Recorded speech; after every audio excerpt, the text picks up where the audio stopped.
Crufts from Earl's Court. This is the 86th Crufts Dog Show. Charles Cruft started it all in 1891 when he made a handsome profit organising his own dog show until he died just before the Second World War. The Kennel Club took over the show in 1948 and it's now gained the reputation of being the world's greatest dog show. It isn't just a dog show, it's a showplace for a multi-million-pound industry today that supplies dog food, dog medication and seemingly thousands of products to keep dog and owner healthy and happy. There are 169 trade stands here. One of them costs £25,000 to erect and it can only be used for this one show. And there are dogs of all shapes and sizes everywhere. This is the mecca of dogdom and great dog judges gather here to look at the greatest dogs in the country that are going to compete for those cherished honours. Here's Bobby James, last year's Best in Show judge. This year, he's back to judging the breeds again. Just to be here, the dogs have to win a first prize at a championship show the previous year.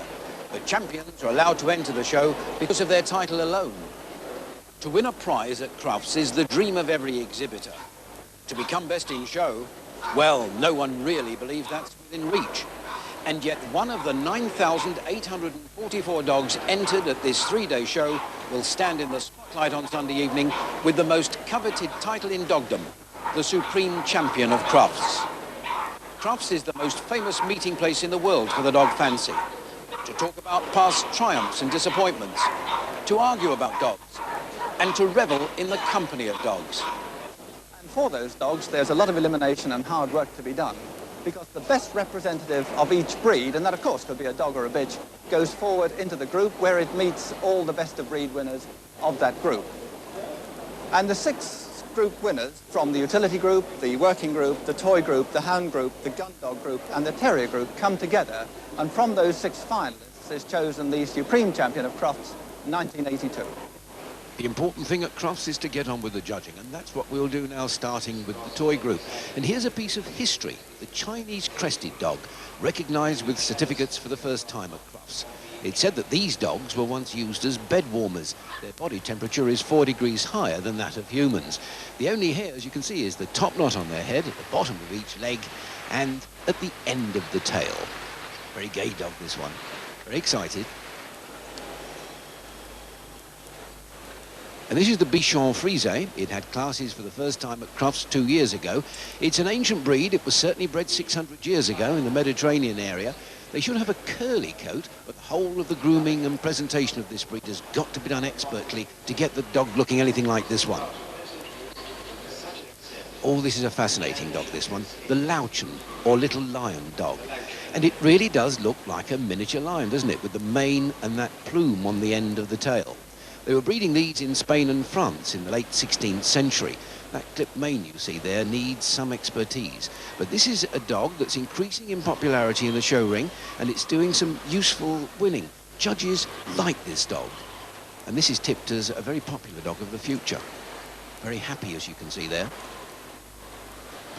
But our toy group judge, Mr. Bill Taylor, hasn't chosen these 3 unusual breeds in his final 6. First, he's pulled out the Griffon Bruxellois. He's got a face like a monkey, a rough coat, though there's a smooth-coated variety too. It's reckoned to be a mixture of Yorkshire Terrier, King Charles Spaniel and Irish Terrier. And it's a great ratter. That's the terrier in it. I don't know if this one's ever caught a rat. Thank you for looking at us. But the ability to catch a rat will certainly be there.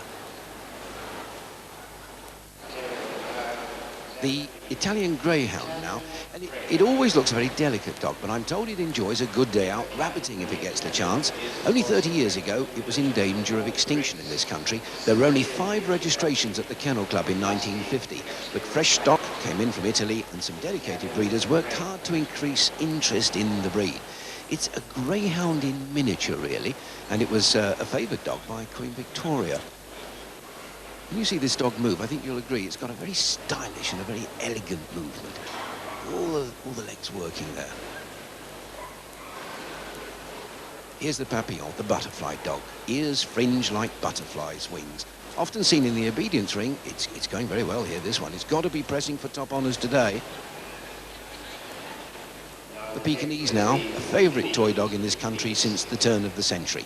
They say at one time the very tiny Pekes, weighing 3 or 4 pounds, were carried in the sleeves of ladies' dresses. The head of a Peke should resemble a 10-cigarette packet on its side.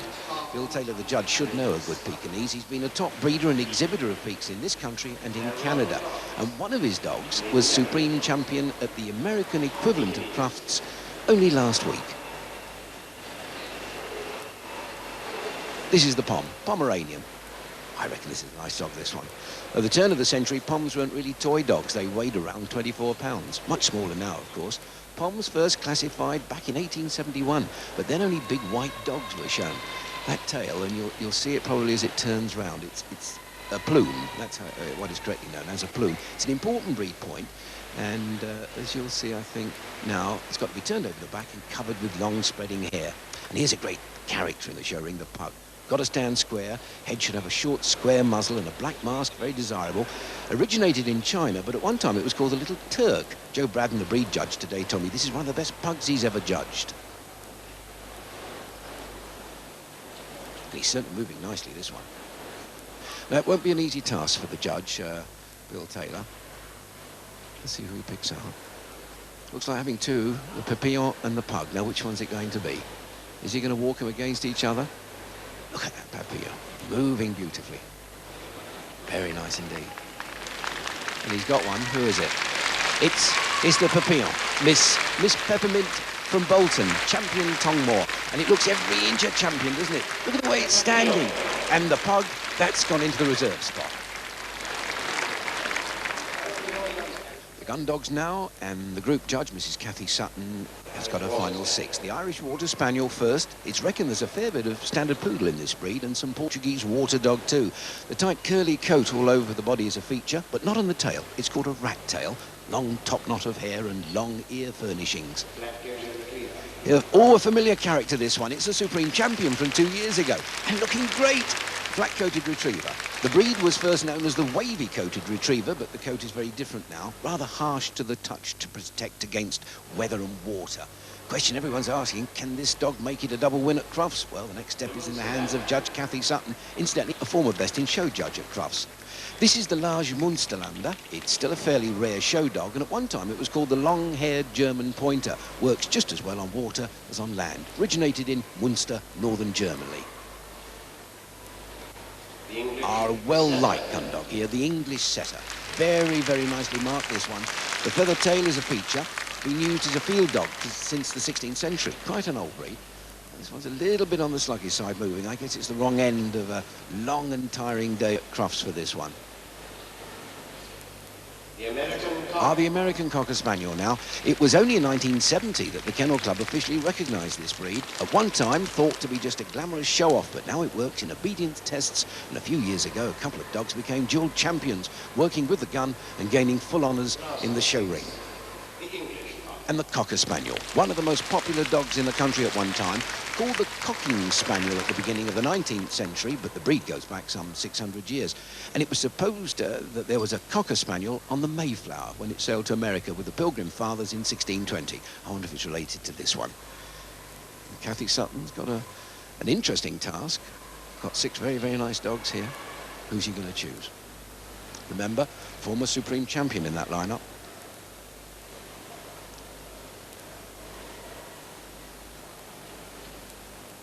Looking hard. She's made her mind up. Who is it? It's the flat-coated retriever again. Champion Shagreen Blackcap. Oh, yes. They call him Brett. And after winning the Supreme Champion at Crufts 2 years ago, he's won 3 more best-in-shows. Isn't he handsome? And look at his handler, Pat Chapman, delighted, and who can blame her? And the Cocker Spaniel, show champion Helen Wood-Capel, looks happy too after winning Reserve Best of Group. Now we have the working group, and the judge, Mrs. de Cassenbroodt, has selected 8 dogs for her final lineup. The first, the Rottweiler, from Rottweil, originated, they say, from the Roman dogs, which had a profound effect on the Mastiff breeds. A guard dog, a dog used for security work, a very strong dog with muscular, well-angulated quarters to make him particularly agile. A heavy dog, but nevertheless a very quick-moving dog. And now the Pembroke Corgi. This is the one without the tail. The Cardigan Corgi has the tail. And here we have a Welsh cattle-driving dog. Moving quite well. The ears have to be up for the judge. They like a nice, alert expression. And, of course, it's a breed very well favoured by our own royal family. And the judge, Mrs. de Cassenbrood, who not only won Best in Show here, but has judged Best in Show as well, the first person ever to do it. And the German Shepherd's got away. The German Shepherd deciding to go home, perhaps, had enough of Crufts. Now, what is this going to do for his chances, we ask ourselves. But getting back, yes, back to the handler. None the worse for that escapade, and the handler looks happy as well. Now, the Tervuren, a Belgian Shepherd dog, one of 4 recognised by the Belgian Kennel Club. And this one has a lovely rich mahogany coat with the black overlay, the black edging to the fur. And here is the German Shepherd, none the worse for a little adventure that we had earlier on. Moving well. Now, the gait is very, very important when judging this dog. Judges put a tremendous high price on this. A sloping back, well-angulated quarters, back into line. And here's the Doberman. Another security dog, a well-muscled dog, very clear outline, easy to see. Easy, of course, to see faults too, if there are any. Moving just a trifle sluggishly, perhaps, but nevertheless going fairly freely. And now, the Pyrenean mountain dog, a dog used in the Pyrenees for guarding and herding sheep against marauding wolves and even bears, we're told. A powerful dog, again of the Mastiff type, with a double coat to protect it, and an interesting feature with double dew claws on the back legs, and these are regarded as being very, very important when the dogs are judged. A very handsome dog, one of the giant breeds. And now the Samoyed, a draft dog from Siberia, from the Samoyed tribe, again with a double coat because of the freezing temperatures, and a fascinating smile. These dogs really grin at you. Very, very handsome dogs indeed. Moving very well there. And the Boxer, a dog derived from the English Bulldog and the German Bullenbeißer, used for bull baiting in the old days, and these days used more as a guard dog. A medium-sized dog, not a large dog, but a medium-sized dog, but very, very powerful. Very, very muscular indeed. This is the last of the 8 to move, and now we shall have the final choice. Who is it going to be to win the working group? And it's the German Shepherd dog. The German Shepherd dog, recovered fully from a little outing earlier on, looking very well. And the reserve is the Samoyed. The Samoyed that we saw move second to last, moved very well indeed and looked very handsome. And there is the winner, this year's working group winner, a very handsome German Shepherd dog, looking as pleased as the handler. Reg Gadsden, you're the man that's got to sort out the supreme champion at Crufts. You've got 6 dogs to sort out, but they've already been through 2 experts, the breed judge and the group judge. Do you still have to judge the dogs? Oh, yes, most certainly. I have to judge them very carefully and to every possible source of refinement and quality that it's possible to look for in the dogs. The dogs, of course, are subject to the standard of the breed, that there are 100 points, and I have to determine which is the dog nearest to the 100 points to be perfection itself.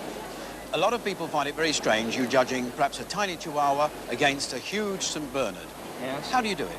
Well, here again, you come back to the standard of the breed, and as the Great Dane or the St. Bernard, the large dogs, have the standard to which you have to judge to. So the little Chihuahua is exactly the same. He has the 100 points, the same as the St. Bernard or the Great Dane. And again, it is the one that is nearest to perfection or the nearest to 100 points. It's a great thrill for an exhibitor to be in that final ring when you're judging the best in show. What's it like for you, Reg? It's what can I say, a feeling, a sensation, like I would suggest walking onto Wembley football pitch for the cup final for a footballer. A feeling of elation, a feeling of achieving something that you thought never was possible. A fulfillment of an ambition. Reg, thank you very much for talking to us. Thank you, Dennis.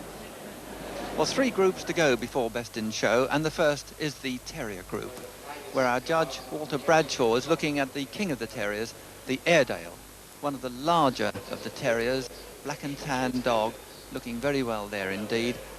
A dog with a hard coat, used as a guard dog and as a police dog. A little large to go to ground, so employed for hunting and chasing larger game. tail up, moving well, happy dog. And here we have the Bedlington, a cross, we're told, between the Rothbury Terrier and a Whippet. And certainly the Whippet can be seen in the top line there, a roaching of the back. Obviously a very, very fast dog, fast-moving dog, and the coat is clipped rather than hand-stripped, as we get with most of the terriers. And there is the judge, Walter Bradshaw, who has bred many a good terrier in his time, about to look at the Border Terrier, a terrier that has to have a head like an otter, a lovely harsh coat with a dense undercoat to keep it warm and dry when out working. And Mr. Bradshaw seems to be examining this dog very, very thoroughly indeed. The Bull Terrier. A Bull Terrier, once a fighting dog, although you wouldn't think so.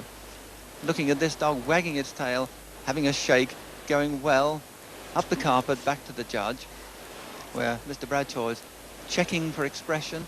Tail never stopping on this dog. Very, very happy dog indeed. And now the Kerry Blue Terrier, a breed from Ireland, originating around the 1900s, and a breed with a distinctive colour, this blue-black coat, and a coat which has to be clipped rather than hand-stripped. One of these dogs, of course, won Best in Show at Crufts in 1979. And this one's being very thoroughly examined indeed. Some people say that it was a cross between an Airedale and a Bedlington. And the Scottish Terrier. And this one, not a black one, as we normally see, but a brindle colour. They can also be shades of grey and wheaten as well. Very harsh coat required here, and of course this is one of many breeds of terriers which come from Scotland. The bite being checked because that's very important with the terrier breeds. And the soft-coated Wheaton, who, well, may not do very much for his chances, but is really out to have a thoroughly good day, biting the lead and jumping up and down. And the Welsh Terrier. Like an Airedale, smaller than an Airedale and similar to the Lakeland, but in fact bigger than the Lakeland. Used for hunting vermin in the mountainous areas of Wales. And the jaw in the standard is described as having to be punishing. Wiry, hard coat, and preferably a good black and tan. And here's the Staffordshire Bull Terrier, who isn't going to go at all. Unlike his Bull Terrier friend, who was so happy, he doesn't seem to want to go anywhere. And now the final 6 dogs being examined for the last time before the pull-out of the winner. Who is it going to be, we wonder? Kerry Blue being looked at, the Scottish Terrier, and the Scotty had a little nip, just to be friendly. And it is the Scotty, indeed, who's won. The Scottish Terrier, the best of the Terrier group, Crufts 1982. And the reserve best of group, the Border Terrier.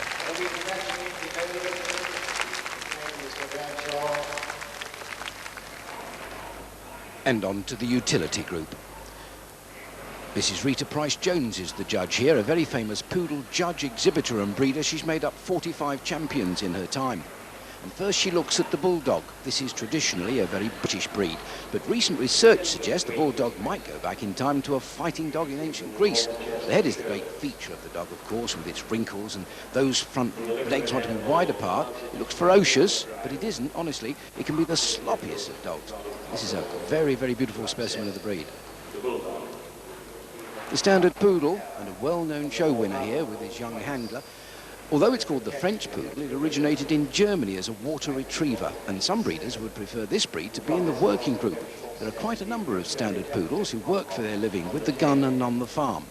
This dog is very well turned out, as you can see, a beautiful head and body, and you watch it on the move. It's to form, yes, it's moving with style here. Just look at it. The breed standard says it should be an elegant dog, and you can see this one certainly is moving very well indeed. This is the toy poodle, and it's only different from the standard poodle we just saw in size. It's got to be built in the same proportions, it has exactly the same ancestry, and like the bigger poodles, it's got the same sense of fun and intelligence. And this toy poodle's a great little dog. I've just been looking at its pedigree. It's won 7 best in shows at championship shows, but it's still got to work here to gain the judge's eye. The Shih Tzu. What a happy dog this is. It's probably Chinese in origin, and there's probably a touch of Pekingese in there somewhere, but it was forbidden to take a Shih Tzu out of China until the death of a Chinese empress in 1908, and then these little shaggy dogs were smuggled out of the country. It may have a lot of coat, but there's a sound dog under it all. You watch it move. That coat does need a lot of attention, though, to get it in show condition like this.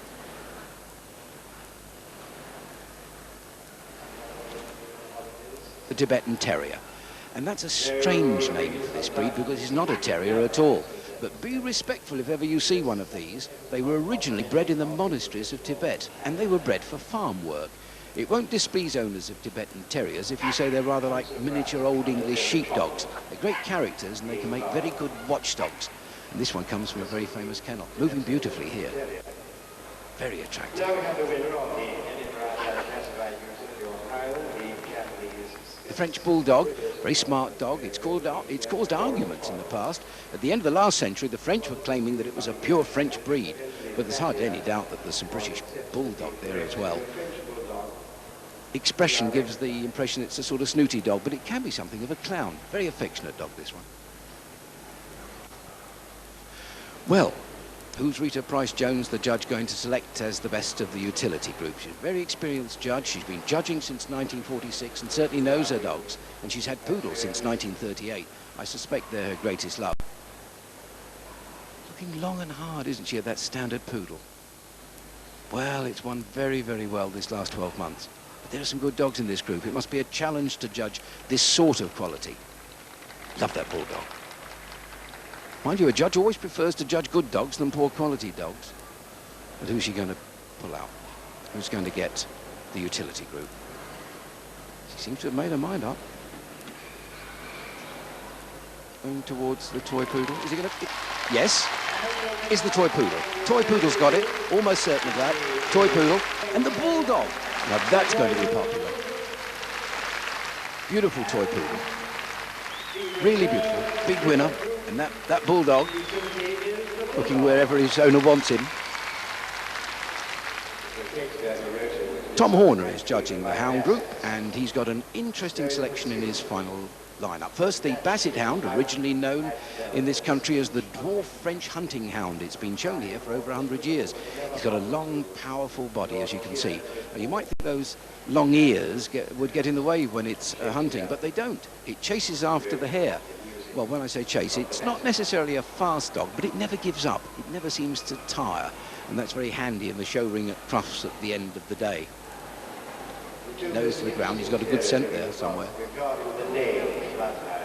The Bloodhound, very, very popular show dog, said to have come over to England with William the Conqueror, and it's acknowledged as one of the oldest and purest of the hound breeds. And that's where it gets its name from, a hound of pure blood. Its powers of scent are incredible, and it saved many a life days after people have got lost. A feature is the head being covered with a massive loose skin falling in wrinkles. And it was used to try and track down Jack the Ripper at the end of the last century, not with a great deal of success. The smooth standard Dachshund, and a famous one this with a famous handler. The Dachshund, bred to hunt the badger, was known to work in Germany 600 years ago. The breed arrived in this country around 1850. Popular dog at Queen Victoria's court. I judged this particular dog as a puppy, and I thought it was just about the best puppy of any breed I'd ever seen. Its winning since then, I'm glad to say, has proved me right. And the wire-haired Dachshund, like in many respects of the smooth Dachshund we've just seen, still low to the ground and short-legged, but the coat is the distinctive feature. Short and harsh, and there's a beard on the chin. How did it get that coat? Well, there's some terrier in there, that's how. Again, very famous handler, and she's been responsible in recent years for improving the quality of the breed.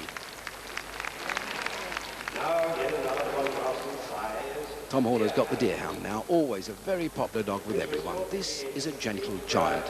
Obviously has greyhound in it, you can see that from the shape. Very fast on the gallop with power and endurance. The Deerhound was once used to hunt by day and decorate the dining room in the evening, because as you can see from this one, it's a graceful dog. Not as heavy as some breeds, and I'm told once you own a Deerhound, you never want to own another breed. Moving very nicely, this one. Keeping its shape on the move as well, that's important.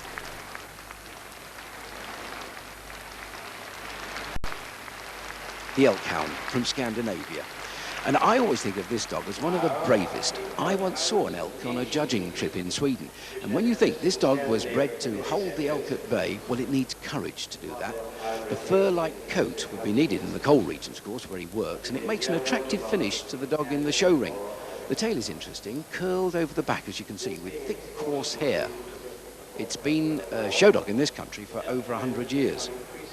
And a very popular dog, the elk hound.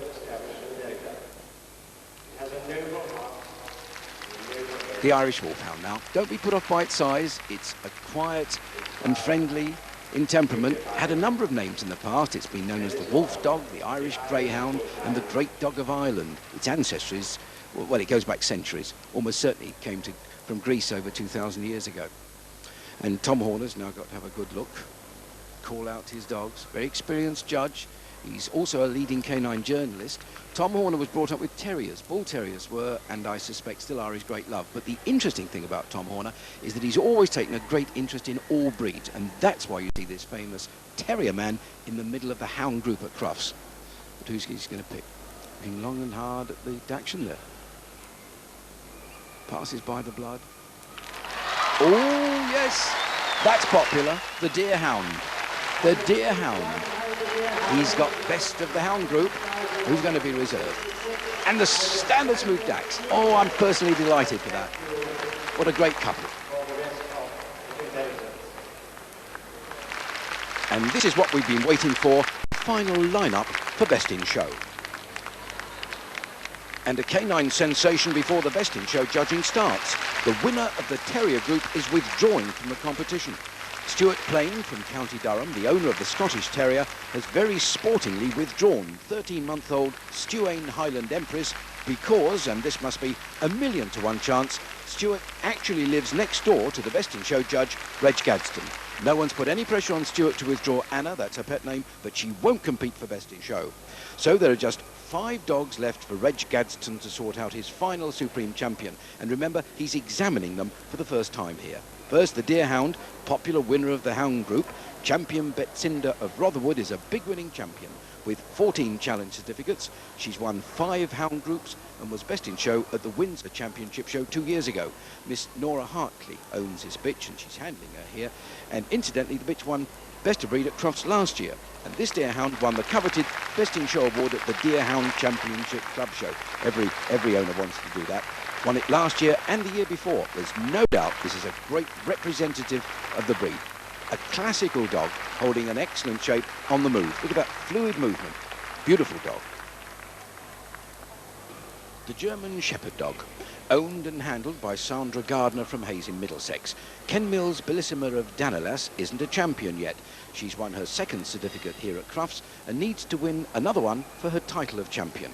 She's got an interesting show history. She's been in the show ring since she was 6 months old. She's now nearly 3, but she's only been showing at championship shows since the middle of last year. She's called Misty at home, and one reason for the smooth gait that I'm sure you'll see when she goes around the ring is that she's exercised in a large park every day. Yes, this dog shows very freely on a slack lead, and I think that's part of the secret of her success. And the gait, of course, is always very popular with the crowd at Crufts.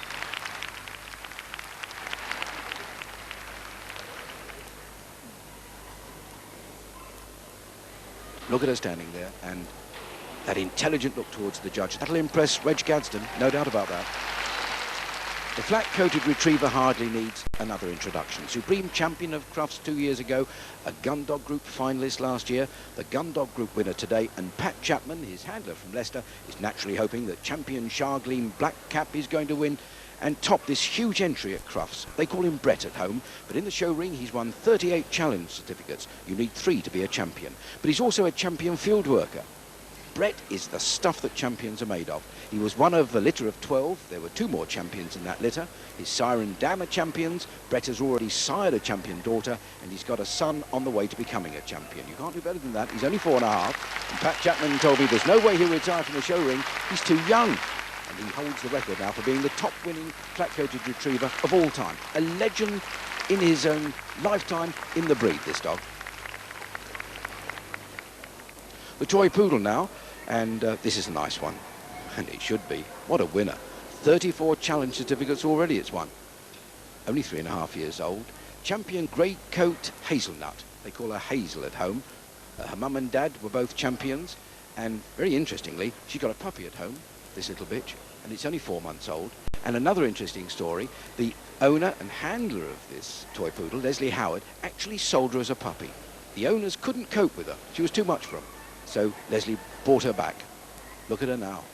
Topping the utility group, looking great, put down in really fine order. Very happy dog, beautiful mover.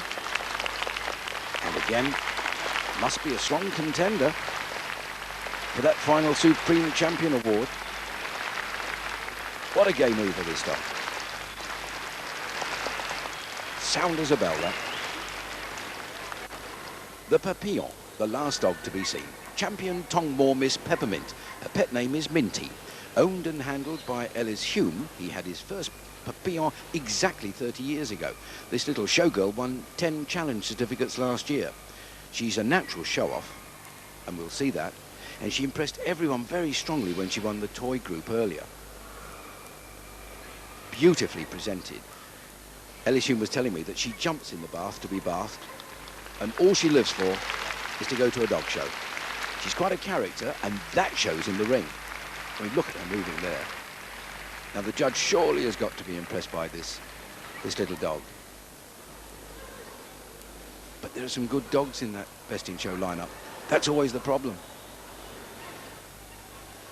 So Reg Gadsden, he's picked out the Alsatian, but don't get excited, because he's got another dog there, and I don't think at this stage, no, you don't know who is Best in Show at this stage. He's going to possibly look at those dogs again. He may move them again as well. He may do. He needn't. He's seen them. He's assessed them already. Now, is it the... No, it's the Toy Poodle. Toy Poodle is Supreme Champion at Crufts in 1982. That's going to be a happy dog and a happy owner. How happy that Toy Poodle is. And the German Shepherd dog, Reserve Best in Show. Congratulations, Leslie. How do you do? Thank you very much. Over the moon. Did you expect anything at all like this? This is a top-winning Toy Poodle. Everybody wishes for it. It's everybody's dream, Best in Show at Crufts. Never thought we'd ever manage it. But you've been near, haven't you, before? Yes. She's been best Toy Poodle at Crufts 3 years running now. Are you going to retire her now? Yes. Unbeaten. She'll retire now, never be beaten. You'll never show her again? No. Because she isn't all that old. The only show she will go to is there's a contest of champions, which we will take her to in March. Now, she's got a young puppy at home, hasn't she? Yes, 4 months. Nutcracker? Greycoat the Nutcracker. How's he going to feel about his famous mum? Probably just pull all the hair out her tail as usual. Have you got to tell anybody now about this? Yes, I'm just itching to get to a telephone to ring my mother. She's on holiday in the Caribbean. So I've just got to ring her. What's it going to mean to this poodle? I don't think it'll make any change in her life at all. She already thinks she's the most important dog in the world. What's it going to make changed for you? I don't think so. Not really. We will just live on the glory. I think it's the most wonderful thing in the world to go Best in Show at Crufts. Leslie, many congratulations. Thank you very much indeed. It's very nice of you.